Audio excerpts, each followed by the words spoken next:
Supreme court में 8 election tribunals की तश्कील से मुताल्लिक इलेक्शन कमीशन की अपील पर समाअत। चीफ जस्टिस ने रिमार्क्स दिए हैं कि आइन बिल्कुल वाज़ेह है कि इलेक्शन ट्रिब्यूनल्स का इख्तियार इलेक्शन कमीशन को हासिल है। आर्टिकल 219 सेक्शन सी ने बिल्कुल वाज़ेह कर दिया है। चीफ जस्टिस ने सदारती ऑर्डिनेंस पर भी सवाल उठा दिया। कहा, पार्लिमान के कानून के बाद ऑर्डिनेंस कैसे लाया जा सकता है, लाने की वजह क्या थी, इसके ज़रिए कानून में कैसे तब्दीली लाई जा सकती है। चीफ जस्टिस ने सवाल उठाया कि क्या चीफ इलेक्शन कमिश्नर और चीफ जस्टिस एक दूसरे से मुलाकात नहीं कर सकते। रजिस्ट्रार हाई कोर्ट की जानिब से ख़त क्यों लिखे जा रहे हैं, क्या कोई अना का मसला है। जस्टिस नईम अख्तर अफगान ने रिमार्क्स दिए कि लाहौर हाई कोर्ट के अलावा कहीं तनाज़ा नहीं हुआ। मज़ीद जान लेते हैं, समग्र नुमाइंदे शहजाद अली हमारे साथ मौजूद हैं। जी शहजाद, आज की समाअत की कार्रवाई से मुताल्लिक बताइए। जी बिल्कुल Fawad, supreme court of Pakistan में चीफ जस्टिस काजी फाजिसा की सरबराही में 2 रुकनी बेंच जो है वो इलेक्शन ट्रिब्यूनल के हवाले से जो इलेक्शन कमीशन ने अपीलें दायर की थी, इस हवाले से समाअत कर रहा है। दौरान समाअत चीफ जस्टिस की जानिब से सदारती ऑर्डिनेंस से मुताल्लिक इंतहाई अहम रिमार्क सामने आए। चीफ जस्टिस ने इस्तफसार किया, अगर ऑर्डिनेंस ही लाना है तो पार्लियामेंट को बंद कर दें। ऑर्डिनेंस इलेक्शन कमीशन के इजरा की इजाजत देता है, ऐसा कहा गया वकील इलेक्शन कमीशन सिकंदर बशीर की जानिब से, जिस पर चीफ जस्टिस की जानिब से ये सवाल उठाया गया कि आइन बिल्कुल वाज़ेह है, इलेक्शन ट्रिब्यूनल का इख्तियार इलेक्शन कमीशन को हासिल है।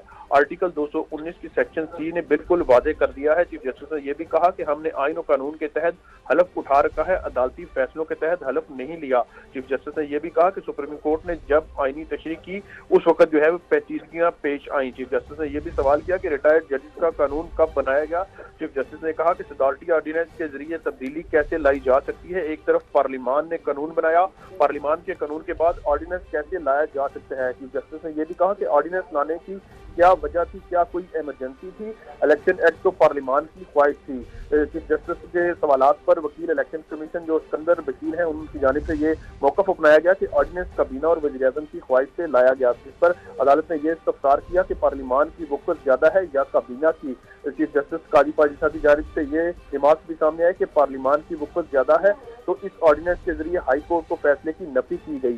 चीफ जस्टिस काजी फाजिसा ने यह भी सवाल किया कि कोई जज नहीं रहा, सब रिटायर्ड हो गए हैं, फिर रिटायर्ड जजेस की तैनाती की जा सकती है। अगर हाई कोर्ट के जजेस मौजूद हैं तो उन्हें जो है वो इस हवाले से काम करने दिया जाए। लेकिन चीफ जस्टिस ने इस तमाम तर जो समाअत है उसमें ये चीज वाज़ेह की कि इलेक्शन ट्रिब्यूनल की जो तैनाती का मामला है, इस हवाले से जो है वो इलेक्शन कमीशन का ही इख्तियार है। चीफ जस्टिस ने इलेक्शन कमीशन के वकील जो है सिकंदर बशीर से ये सवाल भी किया कि ऑर्डिनेंस के मामले पर इलेक्शन कमीशन कहाँ खड़ा है, क्या ऑर्डिनेंस सही है या गलत। ऑर्डिनेंस भी इंतखाबात में मुदाखलत के जुमरे में आता है, तो इस हवाले से आम समाअत में इस वक्त जो है वो वक्फा कर दिया गया है। वक्फे के बाद इस आम मामले की समाअत दोबारा होगी। ठीक, बहुत शुक्रिया आपका शहजाद।